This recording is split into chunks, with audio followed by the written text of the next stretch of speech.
Nous venons de décrire la structure de l'appareil psychique, les énergies ou forces qui agissent en lui. En utilisant un exemple éminent, nous avons vu comment ces énergies, et principalement la libido, s'organisent en une fonction physiologique qui sert à la conservation de l'espèce. Toutefois, rien de tout cela n'avait un caractère spécifiquement psychique, sauf naturellement un fait d'expérience. L'appareil et les énergies en question sont à la base même des fonctions dites psychiques. Mais alors, examinons maintenant ce qui ne caractérise que le phénomène psychique et qui, selon une opinion très répandue, est coextensif à celui-ci. Le point de départ de notre étude nous est fourni par un fait sans équivalent qui ne se peut ni expliquer ni décrire, la conscience. Cependant, lorsqu'on parle de conscience, chacun sait immédiatement par expérience de quoi il s'agit. Bien des gens, appartenant ou non au milieu scientifique, se contentent de croire que le conscient constitue à lui seul tout le psychisme et, dans ce cas, la psychologie n'a plus d'autre tâche que de distinguer, au sein de la phénoménologie psychique, les perceptions, les sentiments, les processus intellectuels et les actes volontaires. Pourtant, tout le monde s'accorde à penser que ces processus conscients ne forment pas des séries fermées sur elles-mêmes et sans lacune, de sorte qu'il faudrait bien admettre l'existence de processus physiques ou somatiques accompagnant les phénomènes psychiques, et plus complets que les séries de ces derniers, puisque certains comportements des processus conscients parallèles et d'autres non. Il semble alors naturel de mettre l'accent, en psychologie, sur ces processus somatiques, de voir en eux ce qui est proprement psychique et d'essayer de juger autrement les processus conscients. La plupart des philosophes, et bien d'autres avec eux, s'insurgent contre cette idée et déclarent que postuler l'existence d'un psychisme inconscient est une absurdité. Et c'est pourtant là ce que doit faire la psychanalyse, et c'est cela qui constitue sa seconde hypothèse fondamentale. Elle soutient que les processus accompagnateurs d'ordre soi-disant somatique constituent justement le psychisme et ne se préoccupe pas tout d'abord de la qualité de conscience. Elle n'est d'ailleurs pas seule à émettre cette opinion. Certains penseurs, T.H. Lipps par exemple, ont soutenu le même point de vue dans les mêmes termes et la conception généralement admise que ce qui est psychique ne satisfait pas l'esprit. Il s'ensuit que l'idée d'un inconscient exigera toujours davantage droit de cité en psychologie, mais de façon si imprécise et si vague qu'elle ne put influencer la science. Peut-être serait-on tenté de ne voir dans ce désordre entre la psychanalyse et la philosophie qu'une simple question de définition.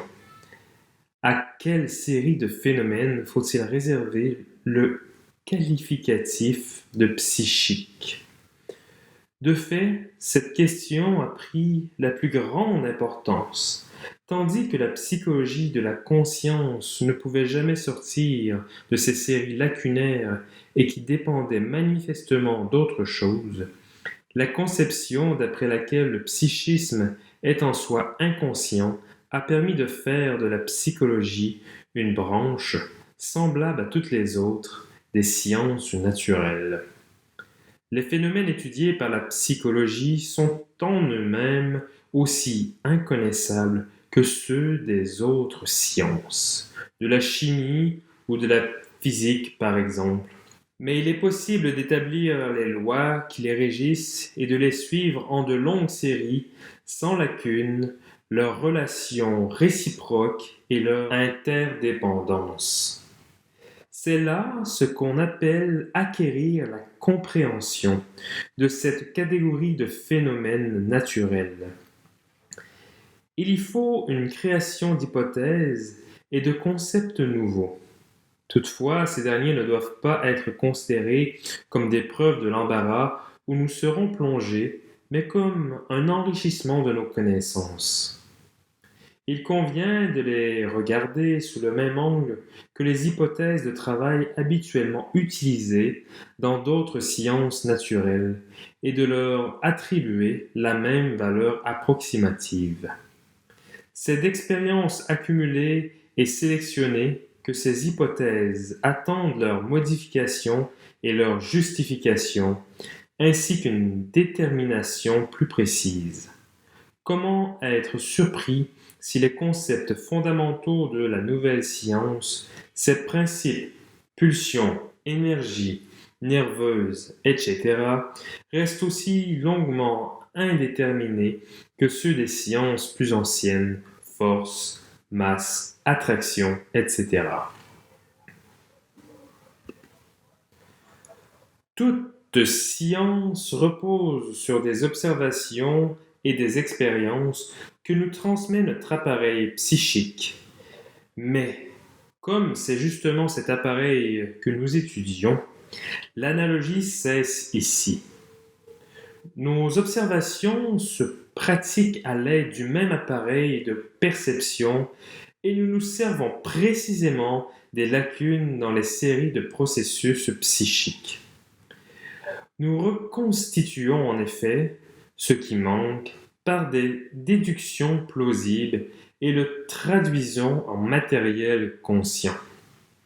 En agissant de la sorte, nous ajoutons, pour ainsi dire, au phénomène psychique inconscient une série complémentaire de faits inconscients. La certitude relative de notre science du psychisme repose sur la puissance convaincante de ces déductions. Quiconque s'adonne à fond à ce travail doit trouver que notre technique tient bon devant toute critique. Au cours de ce travail, certaines distinctions s'imposent à nous, qui constituent ce que nous appellerons les qualités psychiques. Il n'est pas besoin d'expliquer ici ce que nous appelons conscient et qui est la conscience même des philosophes et celle du grand public. Tout le reste du psychisme est, d'après nous, l'inconscient. Nous sommes bientôt amenés à faire dans cet inconscient une importante discrimination. De nombreux processus, en effet, deviennent facilement conscients, puis cessent de l'être pour ensuite le redevenir sans difficulté. Ils peuvent, comme on dit, revenir à la mémoire, même reproduits.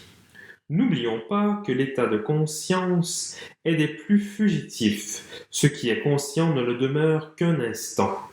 Si nos perceptions ne confirment pas ce fait, il n'y faut voir qu'une contradiction apparente due au fait que les excitations peuvent persister un certain temps de telle sorte que la perception s'en peut répéter. Cet état de choses s'éclaire quand nous examinons la perception consciente de nos processus de pensée. Ceux-ci, tout en étant susceptibles de durer, peuvent tout aussi bien cesser en un instant. De cette partie d'inconscient qui passe si facilement de l'état inconscient à l'état conscient, nous dirons qu'elle est capable de devenir consciente et nous lui donnerons plutôt le nom de préconscient. L'expérience montre qu'il n'y a guère de processus psychique, si complexe soit-il, qu'il ne puisse à l'occasion rester préconscient, bien qu'en général, il cherche à s'introduire, comme nous disons, dans le conscient.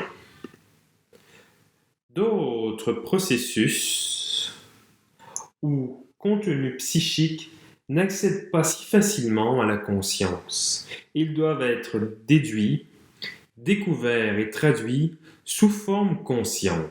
C'est à eux que nous avons réservé le nom d'inconscient proprement dit. Nous attribuons donc au processus psychique trois qualités. Ils peuvent être soit conscients, soit préconscients, soit inconscients.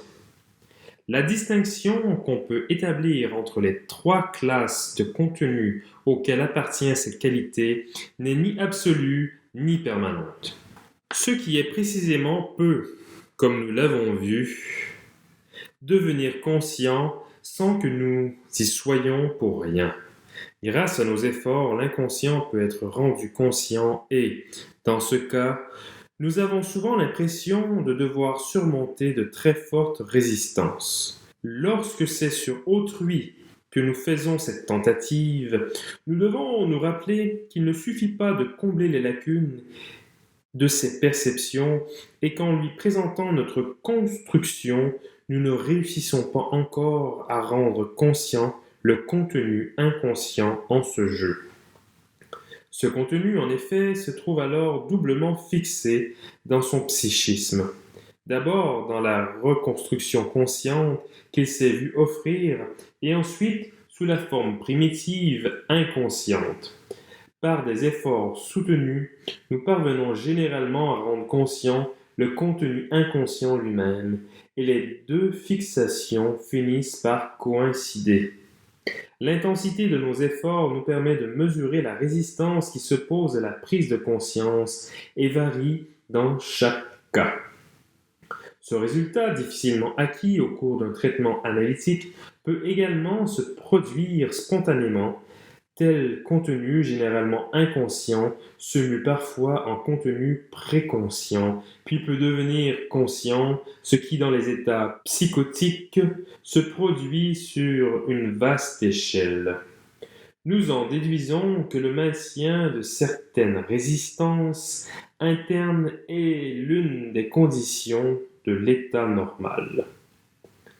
En règle générale, la levée des résistances et le retour du contenu inconscient qui en résulte s'effectue régulièrement dans le sommeil, rendant ainsi possible la production des rêves. Inversement, il arrive qu'un contenu préconscient reste un temps inaccessible. Certaines résistances s'opposant, comme c'est le cas dans l'oubli momentané, à ce qu'il devienne conscient. Une pensée préconsciente peut aussi revenir provisoirement à l'état inconscient, ce qui semble être la condition du mot d'esprit. Nous verrons que cette sorte de retour à l'état inconscient de contenu ou de processus préconscient joue un rôle important dans la genèse des troubles névrotiques.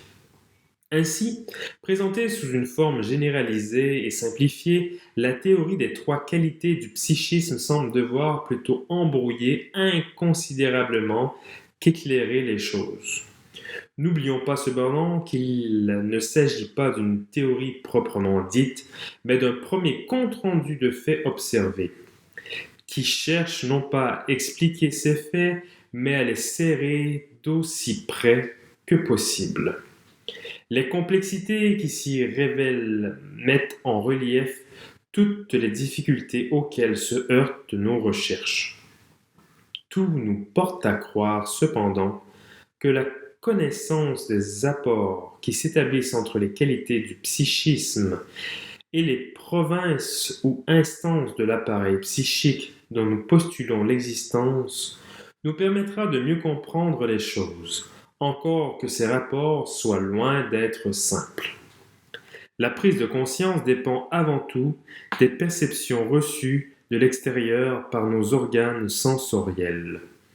Au point de vue topique, ce phénomène se passe donc dans la couche corticale la plus externe du moi. Certes, certaines informations conscientes nous viennent aussi de l'intérieur du corps. Les sentiments qui exercent même sur notre vie psychique une influence bien plus impérieuse que les perceptions externes. Enfin, diverses circonstances, les organes sensoriels fournissent, en plus de leurs perceptions spécifiques, des sentiments, des sensations douloureuses. Mais ces sensations, comme nous les appelons pour les distinguer des perceptions conscientes, émanent aussi des organes terminaux. Or, nous considérons ces derniers comme des prolongements, des ramifications de la couche corticale, ce qui nous permet de maintenir le point de vue exposé plus haut. Il suffit de dire que pour les organes terminaux, récepteurs des sensations et des sentiments, c'est le corps lui-même qui remplace le monde extérieur. Comme tout paraîtrait simple si l'on pouvait situer les processus conscients à la périphérie du moi et tout le reste inconscient dans le moi. Peut-être les choses se présentent-elles ainsi chez les animaux. Chez l'homme, elles se compliquent du fait que des processus internes dans le moi peuvent aussi devenir conscients. Ceci s'accomplit grâce à la fonction du langage qui permet d'établir un lien étroit entre les contenus du moi et des restes mnésiques, des perceptions visuelles et surtout auditives.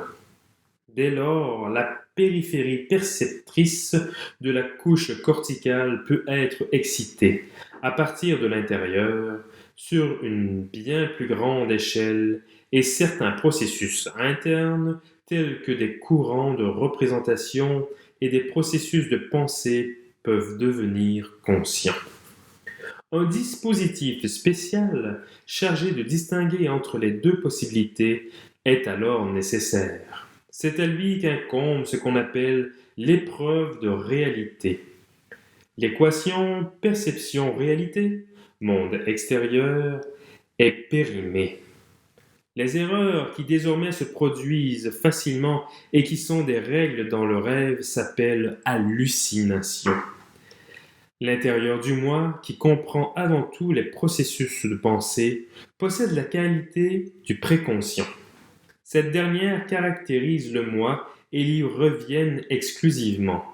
Il ne serait pourtant pas juste de poser le lien avec les traces mnésiques de la parole comme condition de l'état préconscient, et celui-ci est bien plutôt indépendant d'une telle condition, bien que le fait qu'un processus soit conditionné par la parole permette de conclure à coup sûr que ce processus est de nature préconsciente.